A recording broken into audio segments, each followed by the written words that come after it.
Hello दोस्तों, स्वागत है आप सभी का मेरे आज के शो में। देखिए, ऐसा कहा जाता है कि जो करियर की प्लानिंग है कॉलेज से शुरू होती है या यूनिवर्सिटी से शुरू होती है, लेकिन वास्तव में जो करियर की आपकी प्लानिंग है वो क्लास 10th के बाद ही जब आप स्ट्रीम का सिलेक्शन करते हैं तभी शुरू हो जाती है। सही स्ट्रीम का सिलेक्शन आपके करियर की दिशा को तय करता है, तो इसके लिए आपको बहुत सोच समझकर स्ट्रीम का सिलेक्शन करना है। तो करियर प्लानिंग में सबसे पहला और इम्पॉर्टेंट स्टेप है सही स्ट्रीम का सिलेक्शन।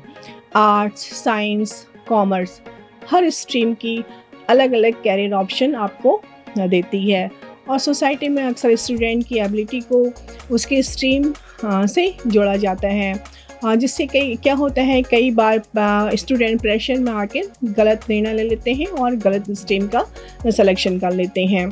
और कई बार सही जानकारी स्टूडेंट्स को नहीं होती है और जैसे कि आर्ट्स और कॉमर्स जैसे स्ट्रीम को कम आंकते हैं, और जबकि इन क्षेत्रों में भी आजकल देखा गया तो बहुत सारे कैरियर ऑप्शन अवेलेबल हैं। तो इसलिए जब भी आप स्ट्रीम का सिलेक्शन करते हैं तो हमेशा अपने इंटरेस्ट का, अपनी एबिलिटी का ध्यान रखें, उसी के अकॉर्डिंग स्ट्रीम का सिलेक्शन करें जो आगे जाके आपके कैरियर को एक दिशा दे सकता है।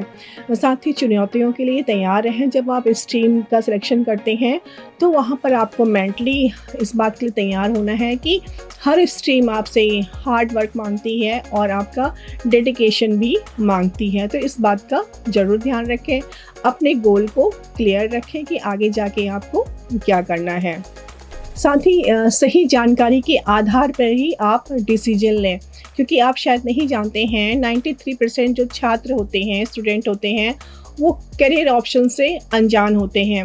अधिकतर स्टूडेंट क्या करते हैं, फैमिली, फ्रेंड्स या सोशल प्रेशर के आधार पर गलत स्ट्रीम का सिलेक्शन कर लेते हैं जो कि उनकी पसंद का नहीं होता है। तो इसके लिए सही गाइडेंस और करियर काउंसलिंग होना बहुत ज़रूरी है। एक्सपर्ट्स की सलाह लेकर ही स्टूडेंट को अपने लिए एक सही करियर पाथ को चुन सकते हैं। तो इस बात का ज़रूर ध्यान रखें। तो करियर की आपकी प्लानिंग होती है उसको स्टेप बाय स्टेप आप कैसे समझ सकते हैं। देखिए, करियर प्लानिंग को सही समय पर शुरू किया जाए तो ये स्टूडेंट को एक एक्स्ट्रा एज प्रदान करता है। तो इसके लिए न केवल आपको अधिक अपॉर्चुनिटीज़ मिलती हैं, बल्कि होता क्या है कि फ्यूचर में आप एक अच्छा करियर, एक ब्राइट और सिक्योर करियर बना सकते हो।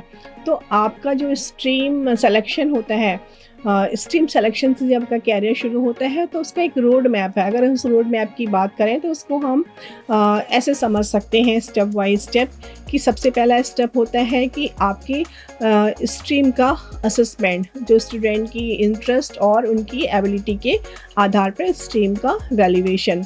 दूसरा स्टेप है स्ट्रीम रिपोर्ट, यानी एक डिटेल रिपोर्ट जो सही स्ट्रीम के बारे में आपको सजेशन दे।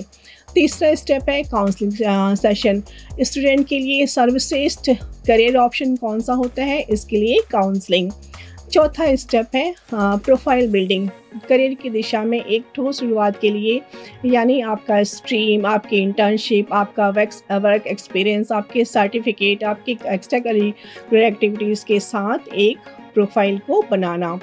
और अगला स्टेप है कोर्स और यूनिवर्सिटीज़ का सही सिलेक्शन, अपने एम के अकॉर्डिंग सही इंस्टीट्यूट का सिलेक्शन, सही यूनिवर्सिटीज़ का सिलेक्शन। तो दोस्तों, अंत में यही इस बात का निष्कर्ष निकलता है कि स्ट्रीम सिलेक्शन आपके करियर की सबसे पहली और इम्पॉर्टेंट सीढ़ी है। इसे कभी भी जल्दबाजी में ना लें, हमेशा अपनी रुचि का, अपने इंटरेस्ट का, अपनी एबिलिटी का और सही मार्गदर्शन लेकर इसमें सोच समझकर डिसीजन लें, क्योंकि इस बात को ज़रूर में ध्यान रखें, अगर आपने सही स्ट्रीम को सिलेक्ट कर लिया है तो ये आपकी सफलता की ओर पहला कदम है। तो इस बात का ध्यान रखकर ही स्ट्रीम का सिलेक्शन करें। आई होप दोस्तों, आप सभी को आज मैंने जो आपको एक ब्राइट करियर बनाने के लिए कब शुरुआत कर दी है उसके बारे में जो टिप्स दी हैं ज़रूर आपको पसंद आई होंगी। इसको अपने दोस्तों के साथ शेयर करना बिल्कुल ना भूलें और बने रहें मेरे साथ मेरे अगले शो के लिए। Till then, stay tuned and stay focused.